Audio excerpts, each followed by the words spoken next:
putusan Mahkamah Agung, putusan inkrah, ya, putusan inkrah Mahkamah Agung sama dengan naik doang. Ya, kalau ada orang di Indonesia hanya tidak mau melakukan putusan Mahkamah Agung, ya, dan mengancam berdarah-darah, itu dengan bangsa biadab laknat. Itulah pengkhianat konstitusi, harusnya dipenjara langsung. Dan kalau belum sampai ke Mahkamah Agung, musyawarah itu itu terjadinya kalau belum ada putusan Mahkamah Agung. Kalau sudah ada putusan Mahkamah Agung inkrah, yang dijalani hukumnya. Yang namanya bilang musyawarah dulu. Kalau musyawarah ini sudah inkrah, baru kita musyawarah lagi supaya Mahkamah Agungnya jalan-jalan. Itu bagian maksud biadab dalam melakukan Pancasila.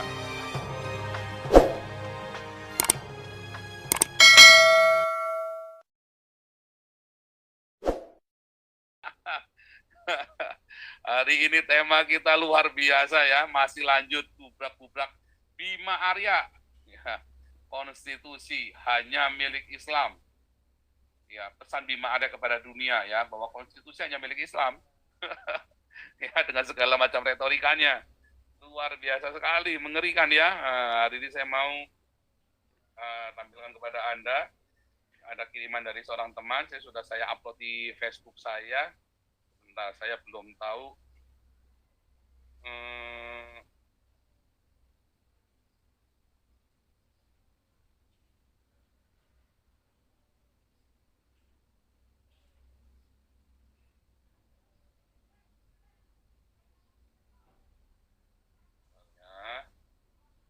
nah, cuma ini berapa lama ya, saya cek dulu ya.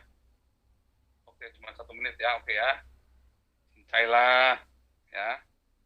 Oke, saya tampilkan dulu sebelum kita kubrak-kubrak. Buat bahan kita kubrak-kubrak malam ini. Sudah saya kirimkan ke Pak Jenderal juga temanya pada pagi hari ini. Dan juga ada satu berita juga sudah saya kirimkan.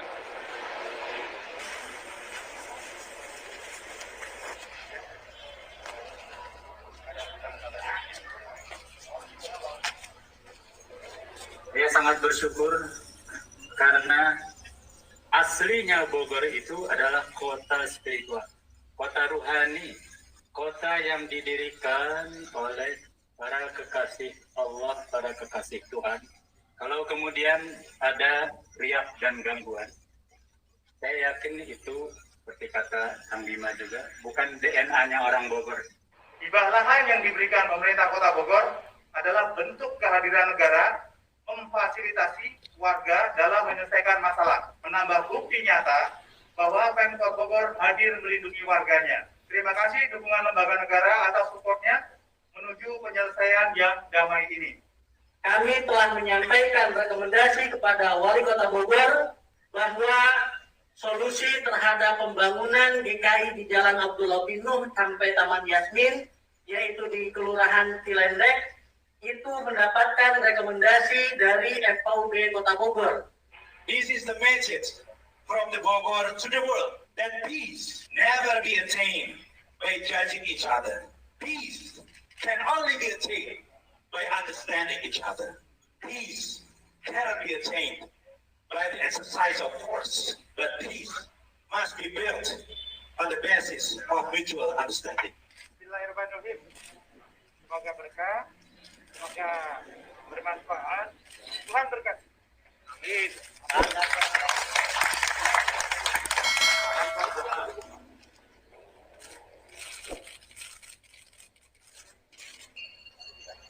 Ulangi lagi ya. Of mutual understanding. Exercise of force, but peace by understanding each other. Is the message Bahwa solusi terhadap pembangunan DKI itu mendapat by judging each other. Peace can only be attained by understanding each other. Peace cannot be attained by the exercise of force, but peace must be built on the basis of mutual understanding. Bismillahirrahmanirrahim. Mutual understanding. Iya, ini bukan mutual understanding. Kita disuruh understanding terus. Mereka mah selalu forces terus. Ya, luar biasa Bima Arya retorikanya ini ya. Ini akan diviralkan mudah-mudahan yang Jerman, nanti saya akan kirim ke Jerman juga video ini ya, dengan satu catatan bahwa dismisses from Mayor Bima Arya from Bogor to the world, the law in Indonesia belongs to Islam. Haleluya. Intinya putusan Mahkamah Agung ya, putusan Mahkamah Agung, putusan inkrah ya, putusan inkrah Mahkamah Agung sama dengan tai doang. Ya. Nah, karena hukumnya itu punya orang Islam. Ya. Moga-moga nih ditonton sama Bima Arya. Artinya yang penting digibahin aja, suruh pindah. Saya ada kontak dengan beberapa jemaat ya. Kita nggak pernah mau pindah loh Pak. Kalau ada yang mau, itu ada pengkhianat di dalam kita Pak, yang mau pindah Pak. Kita mah nggak mau pindah Pak. Hukum bilang apa ya kita ikutin hukumnya aja begitu. Oh itu ngaku-ngaku ketua majelis, itu bukan Pak. Itu bukan orang kita Pak. Itu pendetanya itu bukan orang kita Pak. Pendetanya Pak. Bukan Pak, itu beda lagi Pak. Nggak pernah datang pakai Yasmin Pak. Nah, ini mau yang mana coba? Ya, sayang lah itu tadi ketakutan melanda ya. Makanya saudara nggak main-main ya. Artinya kalau putusan Mahkamah Agung saja, udahlah yang penting lu damai-damai aja lah, ya.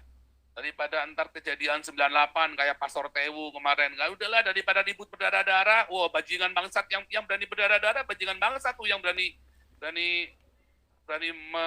mendeklarasikan berdarah-darah. Kalau ada orang di Indonesia hanya tidak mau melakukan putusan Mahkamah Agung, ya, dengan mengancam berdarah-darah, itu bajingan bangsat biadab laknat. Wah, itulah pengkhianat. Itulah pengkhianat konstitusi. Harusnya dipenjara langsung.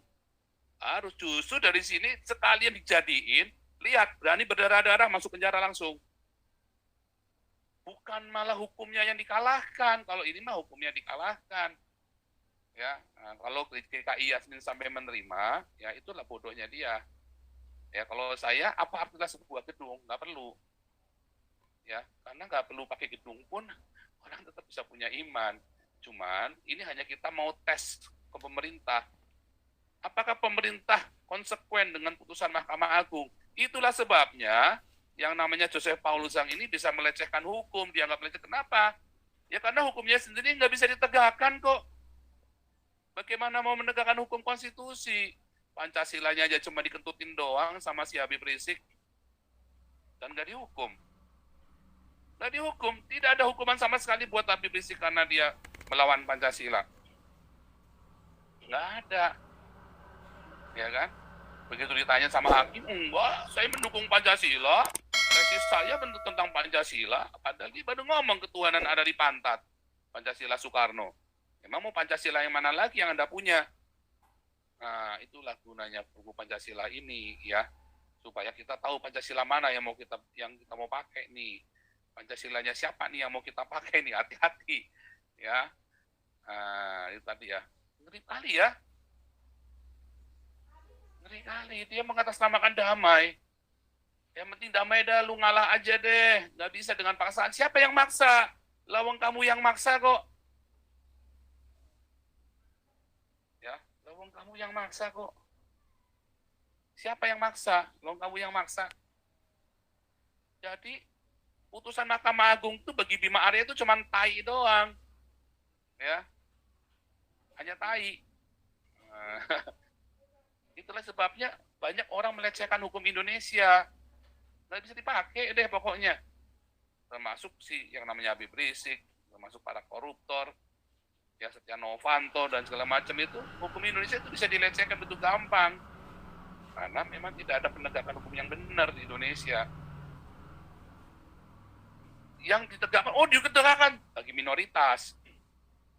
Hukumnya ditegakkan, dihukum.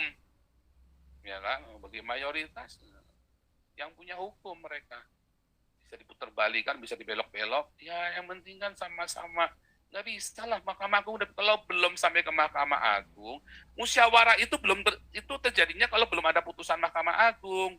Kalau sudah ada putusan Mahkamah Agung inkrah yang dijalanin hukumnya, itu yang namanya sila keempat. Ya, musyawarah dulu Seharusnya kan musyawarah. Ini sudah inkrah, baru diminta musyawarah lagi supaya Mahkamah Agungnya jangan jalan. Itu bajingan maksud biadab dalam melakukan Pancasila. Musyawarahnya sebelumnya dari awal bilang pindah, maka pindah. Yang penting dikasih. Tapi begitu sudah inkrah, tapi kemudian tetap disuruh pindah, berarti kurang ajar si Bima Arya ini, bangsat biadab, lonte. Ya, wali kota lonte lah. Lonte aja nggak begitu. Artinya lonte, kenapa? Mana yang bayar? Nah, itulah. Itu nanti saya kirim ke Jerman ya, saya kirim ke pers Jerman ya, saya kirim ke pers Jerman itu. Yang kita sedang bikin garap ini ya. Nanti yang kita Yasmin ini benar-benar kita ini, dan sudah mulai digarap dan mudah-mudahan disetujui ya. Kemarin sudah diliput di pers Prancis ya, masalah KKI Yasmin sudah disebutkan ya sama pers Prancis. Dan itulah. Nah, Pak Paul kok ngomong gitu keras gitu. Iyalah, saya nabi kok bebas. Nabi mau ngomong apa aja bebas. Makanya saya bilang saya nabi ke-26. Kalau saya bukan nabi nggak boleh ngomongnya, harus hati-hati ya. Oke, kita biarkan rakyat jelata untuk menggelinjang, mendesah, mendesis, mendecit dengan sejuta toanya. Ini Dragon mau duluan apa mau nanti nih, Dragon? Oke, Roy Mikael dulu. Roy Mikael, silakan Roy Mikael. Puas deh pokoknya nih punya bahan buat hari ini ya. Ini yang nonton baru 1.400 nih, payah nih. Ayo, tambahin lagi, viral kan, biar jadi 8.000 lagi. Wali Kota Bima Arya ini, ini mau tak tulisin. Saya ganti aja kali ya, wanita Bima Arya lonte konstitusi ya. Bagus juga nih. Bagus juga nih, ide bagus ini ya. Opung JJ, silakan Opung JJ. Shalom. Shalom Opung JJ. Wah, ini berduka ini, nampaknya nih sendu nih layarnya nih. Kameranya agak ada gangguan, bro. Oke, lanjut. Ya, Ganggu sama Jibril. sadarin aja lah. Yang penting semangatnya, bro. Iya, oke. Jadi, sebenarnya ada dua yang mau saya sampaikan ya. Tapi yang pertama mungkin mengenai tema kita malam ini lah. Jadi, selamat malam juga teman-teman yang ada di Zoom ya. Terima kasih nih. Kesempatan ini saya mau menyampaikan pertama mengenai respon saya terhadap bahasa Inggrisnya Kang Bima Arya gitu ya.